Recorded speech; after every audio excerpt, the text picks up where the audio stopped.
জীবনের প্রয়োজনে আমাদের অনেক সময় অনেক কিছু করতে হয়। আর আজকের সকালটা শুরু হলো ভীষণ কাজের মধ্য দিয়ে। ছুটির দিনগুলি আমাদের এইভাবেই কাটে, ঘোরাঘুরি, কেনাকাটা আর খাওয়া দাওয়া করে। হ্যালো এভরিওয়ান, কেমন আছেন সবাই? আশা করি অনেক ভালো আছেন, আর আমরাও কিন্তু ভীষণ ভালো আছি। আজকে অনেক ভোরেই ঘুম থেকে উঠে গেছি, কারণ ঈদের দিন ছিল। তো বাইরে গিয়ে দেখি ভীষণ আকাশটা কালো মেঘলা হয়ে আছে, মনে হচ্ছে কিছুক্ষণ পরেই বৃষ্টি চলে আসবে।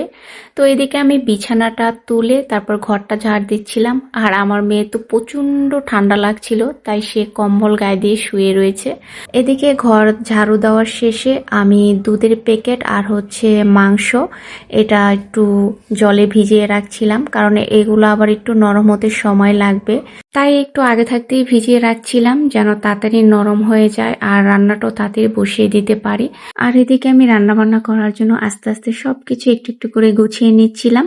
চুলার এক পাশে সেমাই রান্না করার জন্য দুধ ভালো করে জাল দিচ্ছিলাম, আর অপর এক পাশে এক হাঁড়ি গরম জল বসিয়েছিলাম, কারণ আজকে প্রচন্ড ঠান্ডা লাগতেছিল। তো ভাবলাম এই ঠান্ডাতে একদিকে গোসল করানোর জন্য একটু গরম পানি দিয়ে দিই। তো এখানে ভালো করে আমি দুধটাকে জাল করে নিচ্ছিলাম, কারণ যতটা ভালো দুধ জাল করে নেওয়া যায় ততই কিন্তু সেমাইয়ের টেস্টটা ভালো লাগে খেতে। এদিকে দুধটা কিন্তু জাল হয়ে গেছে, এখন চুলাটা বন্ধ করে দেব দুধটা একটু ঠান্ডা হওয়ার জন্য। আর এই ফাঁকে আমি ঘরটা মুছে এবং ঘরের একটু টুকিটাকি কাজগুলো সেরে নিলাম। এখন কিন্তু সেমাইয়ের জন্য জাল করা দুধটা হালকা হালকা গরম আছে, কারণ বেশি গরম দুধে যদি সেমাইটা দেওয়া হয় তাহলে কিন্তু সেই সময়টা একদম নরম হয়ে যায়, তো এটা খেতে ভালো লাগে না। তাই দুধটাকে একটু হালকা ঠান্ডা করে তারপরে যদি সেমাইগুলো ভিজানো যায় তাহলে কিন্তু সেমাইয়ের টেস্ট এবং দুধের পরিমাণ সবকিছু পারফেক্ট থাকে, আর সেমাইগুলো বেশি নরম হয় না, খেতে ভালো লাগে। তো আগে যখন আমি জানতাম না তখন এই কাজটাই করতাম, সেমাইয়ের জন্য জাল করা গরম দুধের ভিতরে সেমাইগুলো ঢেলে দিতাম, তখন খেতে একদমই ভালো লাগতো না। তো অনেক রকমের সেমাইয়ের রেসিপি দেখার পরে বুঝতে পারলাম এইভাবে সেমাই রান্না করলে খেতে ভীষণ দারুণ লাগে। আর এদিকে তো আমি দুপুরে রান্না বান্নার জন্য সবকিছু একসাথে রেডি করে নিচ্ছিলাম, তাহলে কিন্তু আর তাড়াহুড়া লাগে না, রাঁধতে ভীষণ ভালো লাগে, খুব সহজে তাড়াতাড়িও রান্নাটা হয়ে যায় একটু গুছিয়ে নিলে। আর আজকে দুপুরের জন্য রান্না বান্না করছি মাংস আর ডিমের ভোনা।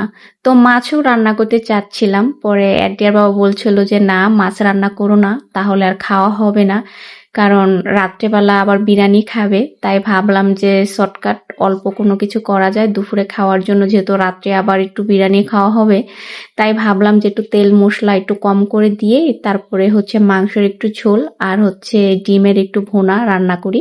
আর এদিকে কথা বলতে বলতে আমার ডিমের ভুনাটাও কিন্তু রান্না হয়ে যাচ্ছে। পেঁয়াজ, তারপর একটু টমেটো, আদা রসুন বাটা দিয়ে ভালো করে একটু ভেজে নিলাম। এর মধ্যে এখন অল্প অল্প করে মশলা দিয়ে দিচ্ছিলাম, আর সব মশলাই কিন্তু আমি অল্প পরিমাণে দিচ্ছিলাম, কারণ তেল মশলাটা একটু দুপুরে কম খেতে চাচ্ছিলাম। যেহেতু রাত্রে একটু মশলাদার খাবার খাওয়া হবে, তাই একটু তেল মশলাটা দুপুরে অ্যাভয়েড করতে চাচ্ছিলাম। আর প্রতি বছরই কিন্তু ঈদের দিন ভরপুর খাওয়া দাওয়া হয়, সেটা বাসায় হোক বা বাবার বাড়ি বা শ্বশুর বাড়ি, যেখানেই থাকি না কেন খাওয়া দাওয়া কিন্তু সেখানেই সবসময় হয়। শুধু আমরা না, সবাই একসাথেই আমরা আয়োজন করে রান্না বান্না করে খাওয়া দাওয়া হয়। আর এবার যেহেতু বাবার বাড়ি যাওয়া হয়নি, বাসায় থাকা হয়েছে, তাই দেখা যায় বাসায় তেমন একটা খাবারের মানুষ নেই, আমরা তিনজন মানুষ, তাই খাওয়া দাওয়ার আয়োজনটাও তেমন একটা অনেক বিশাল আকারে করা হয়নি, ছোট্ট পরিসরে করা হয়েছে, কারণ অনেকগুলো খাবার একসঙ্গে রান্না করলে দেখা যায় খাওয়া হয় না, তাই অল্প অল্প করেই রান্না করতে হচ্ছে। আর যেহেতু রাতে বিরিয়ানি হবে, শুধু দুপুরের জন্য আয়োজন করছি, তাই একটু অল্প অল্প করেই করছিলাম। এদিকে কথা বলতে বলতে ডিম ভোনাটা কিন্তু হয়ে গেছে, এখন মাংসটাকে বসিয়ে দেব। তার জন্য পেঁয়াজ কুচি দিয়ে দিয়েছি, পেঁয়াজটাকে একটু ভেজে নিয়ে এর মধ্যে আদা রসুন বাটা দিয়ে দেব, তারপরে একটু ভেজে নেব।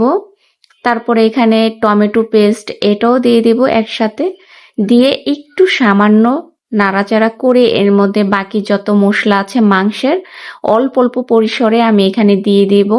জিরা গুঁড়ো, তারপর মরিচ গুঁড়ো, হলুদ গুঁড়ো, ধনে গুঁড়ো, তারপরে মুরগির মাংসের অল্প একটু মশলা, সবকিছু দিয়ে ভালো করে এখন কষিয়ে নেব। তারপরে অল্প পরিমাণে একটু জল দিয়ে আবারও ভালো করে কষিয়ে নেব। মাংসের মশলাটা কিন্তু কষানো হয়ে গেছে। এখন এর মধ্যে আমি মাংসগুলো ঢেলে দিয়েছি। খুব সুন্দর করে এখন ভালো করে মিক্স করে নেব। তারপরে ঢাকনা দিয়ে ঢেকে মাংসগুলোকে একটু রান্না করে নেব। এদিকে মাংসটা কিন্তু অল্প পরিমাণে সিদ্ধ হয়ে গেছে। এখন এর মধ্যে আমি ভেজে রাখা আলু দিয়ে আবার একটু কষিয়ে নেব। আলুটা একটু বেশি দিয়ে দিচ্ছি একসাথে, কারণ যেহেতু রাত্রে বিরিয়ানি রান্না করা হবে, মাংসটা রান্না হয়ে গেলে এর থেকে কয়েক টুকরা আলুও আলাদা করে তুলে রাখবো, যেন রাত্রে বিরিয়ানির সাথে দিয়ে দিতে পারি। তো এখানে কষানো হয়ে গেছে, আমি একটু জল দিয়ে দিলাম। জলটা দিয়ে আবার একটু ভালো করে রান্না করে নেব। রান্না শেষে ঝোলটা গাঢ় হয়ে গেলে এর মধ্যে একটু গরম মশলা গুঁড়ো দিয়েছিলাম, আর শেষে রান্নাটা কিন্তু হয়ে গেছে। তো শেষে তোমাদের সাথে একটু শেয়ার করে দিই কি কি রান্না হয়েছে। এখানে মাংসের ঝোল, আর এটা হচ্ছে সালাদ, আর ডিম ভোনা, আর সেমাই সকালে রান্না করা হয়েছিল। দেখো সেমাইটা কত সুন্দর হয়েছে। জানি না কার কাছে কেমন লাগে, কিন্তু আমার কাছে এইভাবে সেমাই রান্না করলে খেতে ভীষণ দারুণ লাগে। সাথে ওর বাবা আবার একটা 7 আপ নিয়ে আসছিল, বললো দুপুরে রাত্রে এত মশলা খাবার খাবে, 7 আপ না খেলে হবে। আর এদিকে দুপুরে খাওয়া দাওয়া শেষে রাত্রের জন্য বিরিয়ানি রান্না করেছিলাম। বিরিয়ানিটা খেতে দারুণ হয়েছিল। আর এই সবগুলো ভিডিওই ছিল ঈদের দিনে, তো ব্যস্ততার সময়ের কারণে তোমাদের সাথে শেয়ার করতে পারিনি। তো ভিডিওটা ভালো লাগলে অবশ্যই শেয়ার করে দেবে। সবাই ভালো থাকবে।